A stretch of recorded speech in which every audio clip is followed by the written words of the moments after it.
vai conversar com Guto Ferreira, que é analista político econômico, especialista em mercado financeiro. Ele está pelo Skype, a gente aqui pela rádio, então tem sempre um delayzinho. Vocês ouvintes já vão perdoando e ele também já fique ciente desse pequeno atraso entre nossa comunicação. Guto, hoje o mercado mundial quase que virou pó, né? Como é que vocês estão vendo o dia depois de hoje, toda essa semana que se segue aí? Na verdade, o mercado ele já tem tido uma sinalização de mercados externos de virar pó, ou quase virar pó, já há mais de uma semana. Né? Então, o mercado brasileiro a gente já abre sabendo o que está acontecendo nas bolsas asiáticas. E quando a notícia não é boa lá, invariavelmente ela também não é boa aqui. Né? A questão toda está na dúvida do mercado em saber se o governo tem condição efetivamente de propor uma reação ao acréscimo da crise do coronavírus a essa crise global.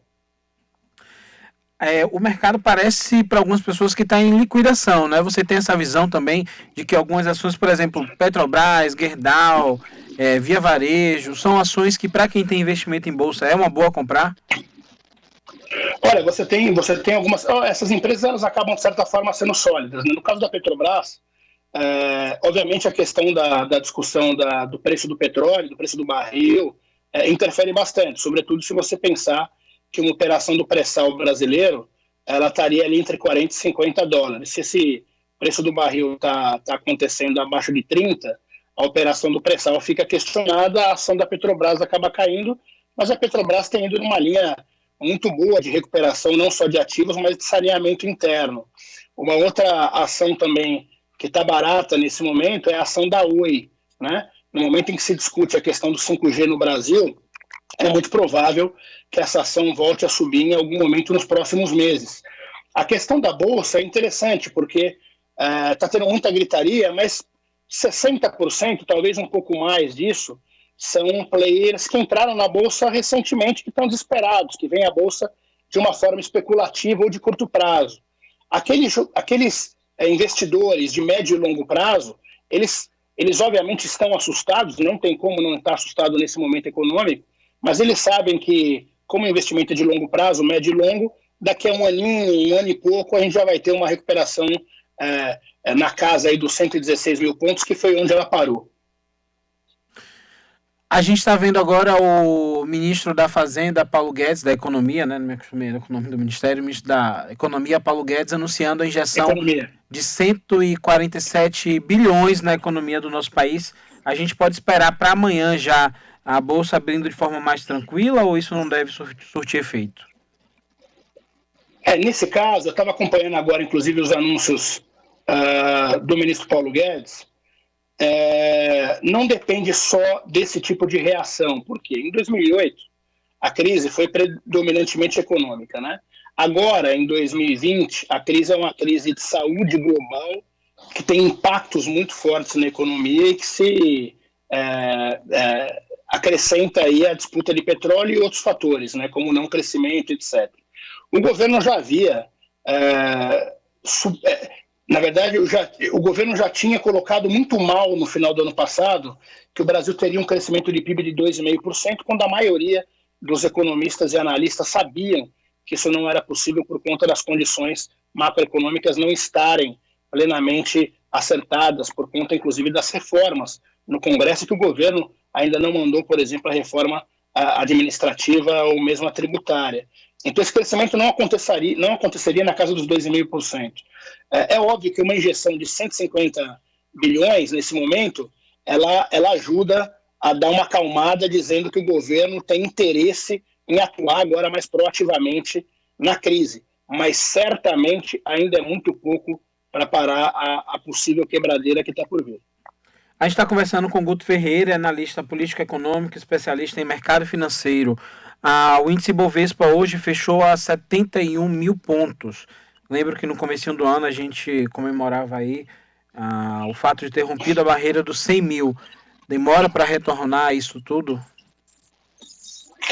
Olha, vai depender de alguns fatores clássicos do mercado. Primeiro, a injeção de medidas de facilitação do ambiente econômico e de proteção do ambiente econômico pelo governo brasileiro. O segundo fator também que interfere é a retomada da economia no âmbito global. E o terceiro fator que agora se acrescenta é saber em quanto tempo a gente tem uma vacina para o coronavírus em âmbito global e se os volumes de produção industrial e de comércio e serviços eles vão ser retomados nos países que têm relação com o Brasil. Eu imagino que esse ano, em relação ao crescimento econômico brasileiro, obviamente ele já está comprometido. Qualquer discurso que se fale disso é um discurso muito frágil, e essa recuperação mais forte começa a aparecer na metade do ano que vem, de 2021 para frente. Um dos grandes problemas que eu particularmente enxerguei com o meu time na declaração do ministro Paulo Guedes foi uma frase específica, em que ele fala que o Brasil tem dinâmica própria de crescimento.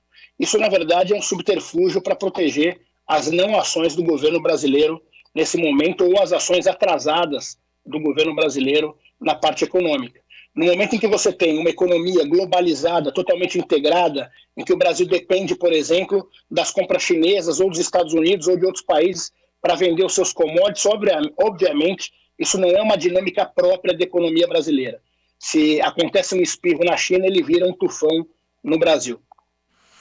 Guto, a gente viu hoje a Febraban emitir um comunicado dizendo que os bancos brasileiros, os principais, né, Itaú, Banco do Brasil, Bradesco, Caixa e o Santander, estão aí com a boa vontade, digamos assim, de prorrogar o pagamento de dívidas em até 60 dias. O que é que isso muda na vida do cidadão comum, na minha vida, na sua vida, na vida de quem está ouvindo a gente?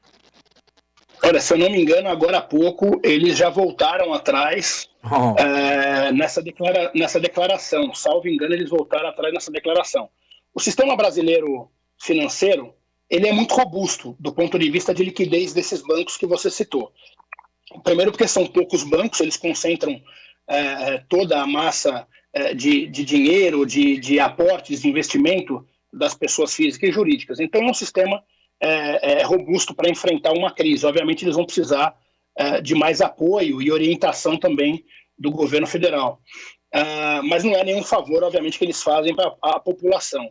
Eu acho que nesse momento, inclusive, a gente vai começar a observar o sistema financeiro brasileiro caminhando para uma mudança cada vez mais rápida para o digital, né? Então toda a crise, por mais que a gente discuta que é uma crise extremamente pesada, ela traz uma oportunidade. E no caso do sistema financeiro brasileiro, essa oportunidade vai ser uma migração cada vez mais rápida para os meios digitais. Tá certo, queria agradecer muito sua participação aqui no nosso programa. A gente está conversando com o Guto Ferreira, que é analista político e econômico e especialista em mercado financeiro, dizer que com certeza teremos outras boas oportunidades, quem sabe aí para falar de um recorde na Bolsa, de um negócio mais positivo. Eu gostaria de agradecer a oportunidade, que todos nós possamos nos proteger nesse momento, que é extremamente importante, evitando aglomerações, e que não deixemos de acreditar na economia brasileira e também na Bolsa. A Bolsa é um ótimo investimento, sem dúvida nenhuma, mas ela deve ser pensado sempre a médio e longo prazo. É assim que se ganha na Bolsa. Grande abraço.